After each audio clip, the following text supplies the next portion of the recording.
दोस्तों आज के इस वीडियो में हम बात करेंगे कि फर्स्ट सेमेस्टर में बच्चों को कौन से सब्जेक्ट पढ़ने हैं।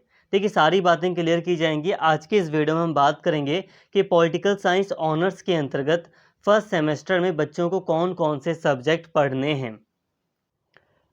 आगे बढ़ने से पहले आगे बातें की जाएंगी, उससे पहले मैं आपको बता दूं कि फर्स्ट सेमेस्टर में बच्चों के बहुत सारे डाउट हैं और इन डाउट को क्लियर करने के लिए मैंने ऑलरेडी एक प्लेलिस्ट बना दी है और प्लेलिस्ट का लिंक आपको डिस्क्रिप्शन में मिल जाएगा। ठीक है, फर्स्ट सेमेस्टर डाउट करके जो प्लेलिस्ट है वो आपको मिल जाएगी डिस्क्रिप्शन में। अदरवाइज़ आप चैनल पर जाएंगे तो वहाँ पर अगर आप ढूंढेंगे फर्स्ट सेमेस्टर डाउट करके तो आपको पूरी प्लेलिस्ट मिल जाएगी। और प्लेलिस्ट में मैं वो वीडियोज़ ऐड कर रहा हूँ या वो वीडियोज़ ला रहा हूँ जो आपके डाउट को क्लियर करेंगी।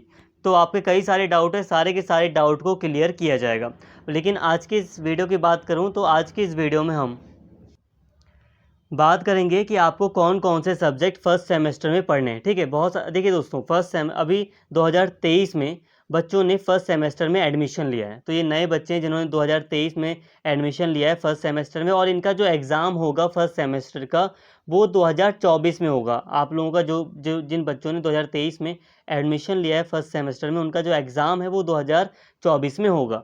ठीक है, तो ये वीडियो आप लोगों के लिए है। अब मैं बात कर रहा हूँ, यहाँ पे बताऊँगा आपको कि पॉलिटिकल साइंस ऑनर्स जिन्होंने कोर्स चूज़ किया है उन्हें कौन कौन से सब्जेक्ट पढ़ने हैं। अब यहाँ पर दोस्तों आप देख सकते हैं कि आपको कौन कौन सा सब्जेक्ट पढ़ना है। चाहे आप रेगुलर के स्टूडेंट हो, चाहे आप एसओएल के स्टूडेंट हो, यहाँ पे मैटर नहीं करता, ये सारे सब्जेक्ट आपको पढ़ने हैं। अब यहाँ पे ध्यान से समझिए, जैसे कि ऊपर आपको ये 3 सब्जेक्ट दिखाई दे रहे हैं, डीएससी 1, डीएससी 2, डीएससी 3, ये आपके कोर पेपर हैं। मतलब ये जो मुख्य डीएससी पेपर हैं ये आपको पढ़ने हैं, क्योंकि पॉलिटिकल साइंस के आप स्टूडेंट हो और पॉलिटिकल साइंस के ये मेन सब्जेक्ट हैं जो आपको फर्स्ट सेमेस्टर में पढ़ना है नई एजुकेशन पॉलिसी के अंतर्गत। नई एजुकेशन पॉलिसी क्या है, तो देखो अब नई एजुकेशन पॉलिसी लागू हो चुकी है ड्यू में, तो सारी चीज़ें नई हैं, ये आपके लिए ही यहाँ पे आप मतलब बताई जा रही हैं। तो देखिए आपको ये 3 सब्जेक्ट पढ़ने हैं। पहला है अंडरस्टैंडिंग पॉलिटिकल थ्योरी, दूसरा है ideas and institutions in Indian political thought, और तीसरा है colonialism and nationalism in India. तो ये 3 सब्जेक्ट मुख्य रूप से आपको पढ़ने हैं। इसके साथ ही एक सब्जेक्ट आपको जेनरिक इलेक्टिव का पढ़ना है। ठीक है, जीई का एक सब्जेक्ट होगा जो आपको मतलब चूज़ करने का ऑप्शन भी मिलता है। जैसे आप फर्स्ट सेमेस्टर में हैं तो आपको चूज़ करने का मे भी ऑप्शन मिल सकता है, सेकंड सेमेस्टर में भी आपको मिलेगा अलग चूज़ करने का। तो मुख्य रूप से मैं आपको रिकमेंड करूँगा कि अगर आपके पास चूज़ करने का ऑप्शन आएगा तो आप हिस्ट्री चूज़ करना। अगर आप नॉर्मली पॉलिटिकल साइंस के स्टूडेंट हैं, आप हिंदी मीडियम से बिलोंग करते हैं, तो यही कहूँगा मैं कि हिस्ट्री आपके लिए एक अच्छा सब्जेक्ट रहेगा। अगर हिंदी का भी ऑप्शन है तो आप हिंदी भी ले सकते हैं, कोई दिक्कत नहीं है। बाकी अगर आप हिस्ट्री लेने में कंफर्टेबल हैं तो आप हिस्ट्री ले सकते हैं।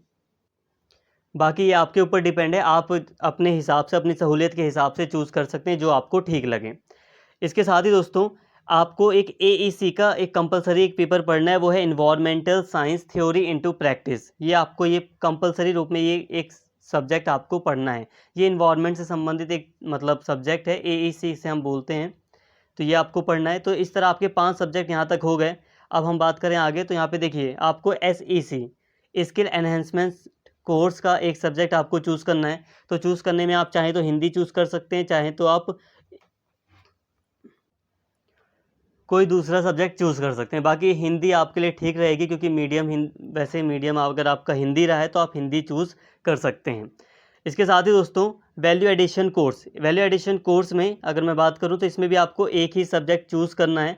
जैसे कि हिंदी में भारतीय भक्ति परंपरा और मानव मूल्य, जो बच्चा हिंदी सब्जेक्ट को चूज़ करेगा तो उसे मिलेगा भारतीय भक्ति परंपरा और मानव मूल्य का सब्जेक्ट। ठीक है, बाकी आप पॉलिटिकल साइंस का सब्जेक्ट भी अगर आप चाहें तो चूज़ कर सकते हैं। आप जैसे कि यहाँ पे लिखा है constitutional values and fundamental duties, तो जो बच्चे वीएसी वैल्यू एडिशन कोर्स में अपना पॉलिटिकल साइंस चूज़ करेंगे तो उन्हें ये वाला सब्जेक्ट मिलेगा। जो संस्कृत चूज़ करेगा उसे ये वाला, जो इंग्लिश चूज़ करेगा उसे ये वाला। बाकी मैं रिकमेंड करूँगा अपनी तरफ से कि आप या तो हिंदी चूज़ कर लें या यहाँ पे पॉलिटिकल साइंस चूज़ करें।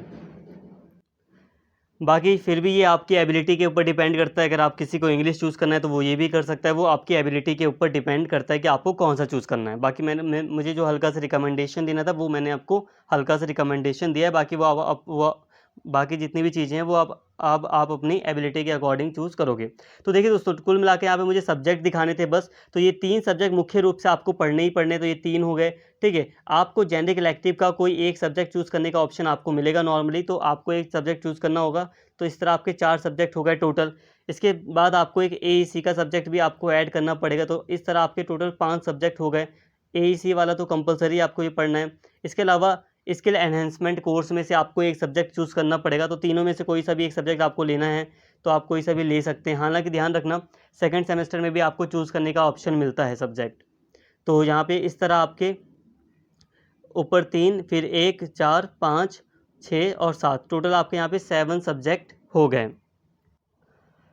तो आई होप दोस्तों आपने यहाँ पे सब्जेक्ट देख लिया होगा। बाकी इनके जो सिलेबस के रिगार्डिंग जो वीडियोज़ हैं वो भी आपको मिल ही जाएंगे। इसकी लिंक अगर आप मतलब डिस्क्रिप्शन में देखेंगे तो कई सारे सब्जेक्ट के लिंक भी डिस्क्रिप्शन में दिए गए हैं, तो वहाँ पर आप इनका सिलेबस भी देख सकते हैं। इनके रिगार्डिंग ऑलरेडी वीडियोज़ बनाई गई हैं मेरे चैनल पर, आप उनको भी विज़िट कर सकते हैं।